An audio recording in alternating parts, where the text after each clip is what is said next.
ನಮ್ಮ ದೇಶದ population, India is the youngest country in the world. ಆದರೆ GDPಯಲ್ಲಿ ನಾವು 4ನೇ ಸ್ಥಾನಕ್ಕೆ ಬಂದಿದ್ದೀವಿ. ಎಷ್ಟನೇ ಸ್ಥಾನಕ್ಕೆ?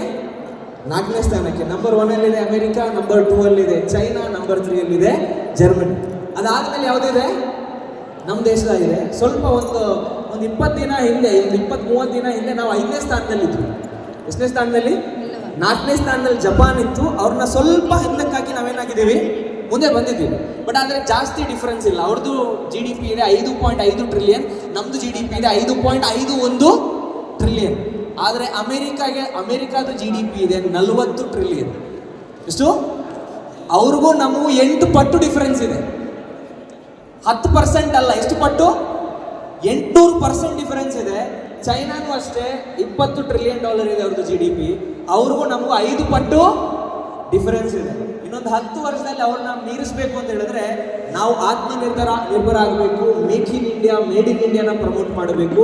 ನಮ್ಮ ಜನರಿಗೆ ಸ್ವದೇಶಿ ಪ್ರಾಡಕ್ಟನ್ನು ಬಳಸೋದ್ರ ಬಗ್ಗೆ ನಾವೇನು ಮಾಡಿಕೊಡ್ಬೇಕು? ಹೇಳ್ಕೊಡ್ಬೇಕು. ರೈಟ್? ಎಲ್ಲರೂ ನಾವು ಹೇಳ್ತೀವಿ ನಮ್ಮ ದೇಶ ನಂಬರ್ 1 ಆಗಬೇಕು ಅಂತ ಹೇಳಿದ್ರೆ ನಮ್ಮ ಪದಾರ್ಥನ ಫಸ್ಟ್ ಏನು ಮಾಡಬೇಕು? ಬಳಸಬೇಕು. ಖಾಲಿ ವಾಟ್ಸಪ್ಪಲ್ಲಿ ಸ್ಟೇಟಸ್ ಹಾಕಿ ಮಾತಲ್ಲಿ ಹೇಳಿದ್ರೆ ಸಾಕಾಗಲ್ಲ. ನೀವು ಹೋಗಿ ಚೈನಾಗೆ ಹೋಗಿ ಅವ್ರ ಹತ್ರ ಅವ್ರು ವಾಟ್ಸಪ್ ಯೂಸ್ ಮಾಡಲ್ಲ. ಬೇರೆ ದೇಶದ ಯಾವ ಐಟಮು ಗೂಗಲೇ ವರ್ಕ್ ಆಗಲ್ಲ ಅಲ್ಲಿ. ಯಾಕೆ? ಅವ್ರದ್ದೇ ಬೇರೆ ಗೂಗಲ್ ಇದೆ, ಅವ್ರದ್ದೇ ಬೇರೆ ವಾಟ್ಸಪ್ ಇದೆ, ಅವ್ರದ್ದೇ ಬೇರೆ ಐಟಮ್ ಇದೆ. ಅವ್ರು ಬೇರೆ ದೇಶದ ಏನೂ ತಗೊಳ್ಳಲ್ಲ.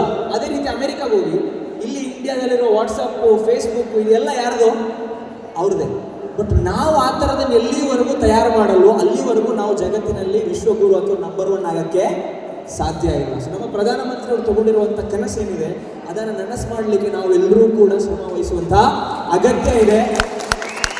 ಯಾಕೆ ನಿಮ್ಮ ಹತ್ರ ನಾನು ಹಂಚ್ಕೊಳ್ತಾ ಇದ್ದೀನಿ ಅಂತ ಹೇಳಿದ್ರೆ, ಡ್ರೀಮ್ ಡೀಲ್ ಅನ್ನುವಂಥದ್ದು ಲಕ್ಕಿ ಡ್ರಾ ನಡೆಸುವಂಥ ಒಂದು ಕಂಪನಿ ಅಲ್ಲ, ಒಂದು ಚೀಟಿ ಅಲ್ಲ. ಇದು ಒಂದು ಪ್ರೊಡಕ್ಷನ್ ಮಾಡುವಂಥ, ಮ್ಯಾನುಫ್ಯಾಕ್ಚರಿಂಗ್ ಮಾಡುವಂಥ, ಇಂಡಿಯಾದಲ್ಲೇ ನಂಬರ್ 1 ಆಗಬೇಕು ಅಂತ ಒಂದು ಗೋಲ್ ಇಟ್ಕೊಂಡಿರುವಂಥ ಒಂದು ಪ್ರೊಡಕ್ಷನ್ ಹಬ್ ಅಂತ ನಿಮಗೆ ನಾನು ತಿಳಿಸ್ತಾ ಇದ್ದೀನಿ. ರೈಟ್? ಸೊ ನೀವೇನು ಇಷ್ಟು ಪ್ರಾಡಕ್ಟ್ ಆಗ್ತಾ ಇದ್ದೀರಲ್ವಾ, ನೋಡಿ, ನೀವು ಯಾರು ಬೇಕಾದರೂ ಹೊರಗಡೆ ಬೇರೆ ಬಿಸ್ನೆಸ್ ಮಾಡ್ಬೋದು. ಬಟ್ ಬೇರೆ ಬಿಸ್ನೆಸ್ ಮಾಡಬೇಕು ಅಂದರೆ ನಿಮ್ಮದೇ ಸ್ವಂತ ಪ್ರಾಡಕ್ಟ್ ತಯಾರು ಮಾಡಿ ಮಾರಾಟ ಮಾಡಬೇಕು. ಹೌದಲ್ವಾ? ಮಾರಾಟ ಮಾಡಬೇಕು. ಬಟ್ ಅಷ್ಟು ಸುಲಭ ಇದೆ ಅದು ಮಾಡೋದು? ಇಲ್ಲ. ಸೊ ಅದಕ್ಕೆ ನಾವು ನಿಮಗೊಂದು ಅವಕಾಶ ಏನು ಕೊಡ್ತಾ ಇದ್ದೀವಿ ಅಂತ ಹೇಳಿದ್ರೆ, ಈ ಪ್ರಾಡಕ್ಟ್ಸಲ್ಲಿ ನೀವು ಕೂಡ ಪಾರ್ಟ್ನರ್ಶಿಪ್ಪನ್ನು ತೊಗೊಂಡಿದ್ದೀನಿ ಏನು ಮಾಡ್ಬೋದು? ಪ್ರಮೋಟ್ ಮಾಡ್ಬೋದು.